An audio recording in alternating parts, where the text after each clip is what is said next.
네, 세계 증시 소식을 빠르게 새벽 배송해드리는 글로벌 증시 시간입니다. 염승환 LS증권 이사와 함께합니다. 안녕하십니까? 네, 안녕하세요. 네, 뉴욕 증시의 3대 주가 지수 또다시 하락하면서 불안한 투자 심리를 드러냈습니다. S&P 500 같은 경우에는 전고점 대비 주가가 10% 이상 하락하기도 했는데 지난밤 시장 전반적으로 어떻게 보셨습니까? 네, 단기 반등이 한번 좀 나오긴 했지만 이제 미국 증시가 상승을 이어가지 못하고 좀 힘없는 모습을 보였고 이제 고점 대비 한 10% 빠져서 확실히 좀 이제 조정 장세가 좀 계속 이어지는 그런 좀 상황이고요. 미국 증시가 이제 강세장 기조는 사실 좀 이제 어느 정도 좀 끝나버린 그런 모습인데 이제 언제쯤 강세로 돌릴지 모르지만 아직까지는 여러 가지 좀 지표도 그렇고 또 트럼프 대통령의 이런 관세 정책도 불확실하기 때문에 계속 좀 변동성은 좀 나오는 모습이고요. 오늘도 역시 트럼프 대통령이 이제 유럽산 와인과 위스키에 200% 관세를 좀 부과할 거라는 그런 좀 이제 얘기를 좀 하면서 확정된 건 아닌데 이런 이제 발언 자체가 증시에 좀 이 불안감을 또 가중을 시켰던 것 같습니다. 그래서 어제 이제 큰 폭으로 올랐던 미국의 기술주들이 오늘은 또 반대로 급락을 했고 특히 뭐 애플이라든가 메타 플랫폼 같은 이제 미국의 빅테크 기업들에 좀 매물이 좀 쏟아진 게 좀 부담으로 작용했고요. 그리고 일단 미국 같은 경우 어제 생산자 물가 지수가 발표됐는데 최근에 나오는 이제 물가 지표는 계속 좀 안정된 모습을 좀 잘 보여주고 있지만 그 세부 항목은 그렇게 좀 좋지는 않았던 것 같습니다. 그래서 이 물가가 아직은 조금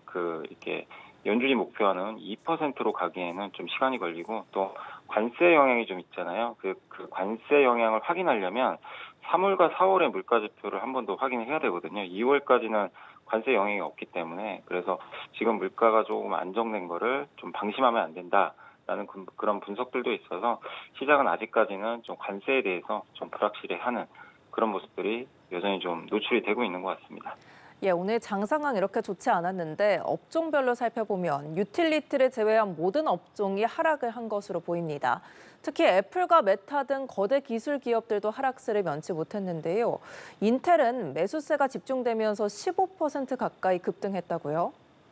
네, 맞습니다. 오늘 인텔 주가가 좀 상당히 큰 폭으로 올랐는데 어제 이제 시간의 거래에서도 상당히 이제 긍정적인 모습을 보였던 게 TSMC가 이제 인텔의 파운드리 사업 이제 제조 사업부를 따로 이제 분리를 해가지고 이제 브로드컴과 AMD랑 같이 좀 인수를 하겠다라는 그런 이제 의사를 타진했던 것 같아요. 근데 그 부분이 인텔의 경쟁력 강화에 도움되지 않겠냐 이 분석이 있었고 지금 이제 인텔의 새로운 또 CEO로 이번에 리 부탄이라는 분이 이제 부임을 하게 됐는데 이분 같은 경우 이제 반도체 설계 프로그램이라고 있습니다. EDA라고 하는데 이거를 제조하는 이제 대표 기업인 케이던스를 예전에 이끌었던 인물이거든요. 근데 이분이 이제 오게 되면서 인텔이 좀 뭔가 바뀌지 않을까 이런 좀 기대감이 주가 급등의 원인이었고 반면에 오늘 뭐 테슬라가 좀 마이너스 2.9% 빠졌는데 JP모건에서 또 목표 주가를 좀 낮췄던 게 일단 좀 부담으로 작용을 했던 것 같습니다. 그리고 애플 주가가 요즘에 계속 밀리고 있거든요. 근데 아이폰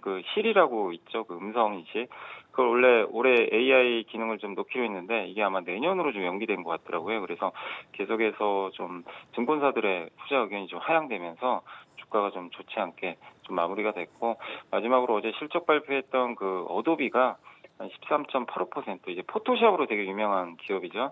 이 기업이 이제 분기 전망이 좀 실망스럽게 좀 발표가 되면서 주가가 좀 많이 빠졌습니다. 그래서 이 주요 오늘 같은 경우는 뭐 미국의 대부분의 뭐 업종들이 좀 다 빠지기도 했지만 주로 기술주들이 좀 부진한 흐름으로 오늘은 좀 마감이 됐다라고 말씀을 드리겠습니다. 네, 자 그리고 앞서도 언급해 주셨지만 트럼프 대통령이 EU 국가에서 나온 와인 등 주류 제품에 200% 관세를 부과하겠다 이렇게 밝혔습니다. 물론 확정된 건 아니지만 앞으로 시장에 어떤 영향을 미칠지 어떻게 좀 관망하십니까? 이게 관세가 너무 이제 이 퍼센테이지가 너무 크다 보니까 시장이 좀 놀랄 수밖에 없고 근데 이게 뭐 지금도 그렇지만 관세라는 게 미국 캐나다하고 멕시코 같은 건 자꾸 또 연기도 되고 물론 이제 철강과 알루미늄은 또 관세를 부과했거든요. 근데 이제 철강과 알루미늄 같은 경우는 또 기업들이 이미 좀 단연 계약을 좀 맺었기 때문에 당장의 영향은 그렇게 크지 않다라는 또 분석도 있더라고요. 그러니까 트럼프 대통령이 영향이 좀 단기적으로 덜하면은 일단 관세를 좀 부과하고 당장 영향을 좀 줄 수 있는 그런 부분들에 대해서는 조금씩 미루는 부분들도 있기 때문에 그래서 이 관세 정책이 좀 어쨌든 좀 명확하진 않은 것 같아요. 계속 좀 왔다 갔다 하는 그런 부분들이 있어서 이 자체가 좀 증시에는 계속 좀 불확실성으로 좀 작용하는 것 같습니다. 그리고 제일 중요한 게 4월 2일이죠. 그때 전 세계에 대해서 상호 관세 부과한다고 했기 때문에 그래서 어쩔 수 없이 4월 2일까지는 이런 관세 정책에 대한 불안감이 남아있기 때문에 미국 증시의 좀 변동성은 당분간은 좀 이어질 가능성은 좀 남아있다. 그리고 이제 다음 주가 FOMC가 열리게 됩니다. 이제 그때 물론 금리는 좀 동결하겠지만 이번에 관세 정책과 관련해서 연준이 또 어떤 의견을 갖고 있는지 그 부분도 좀 증시에 영향을 좀 줄 것 같습니다. 그래서 미국 증시 좀 최근에 많이 빠졌지만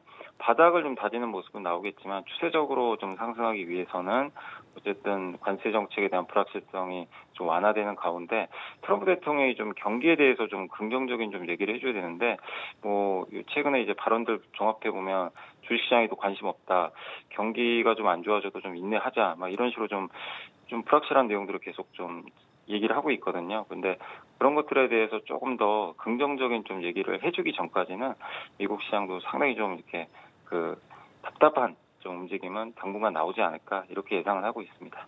예, 오늘 글로벌 증시 여기까지 듣겠습니다. 지금까지 염승환 LS증권 이사와 함께했습니다. 오늘 말씀 고맙습니다. 고맙습니다. 네, 감사합니다.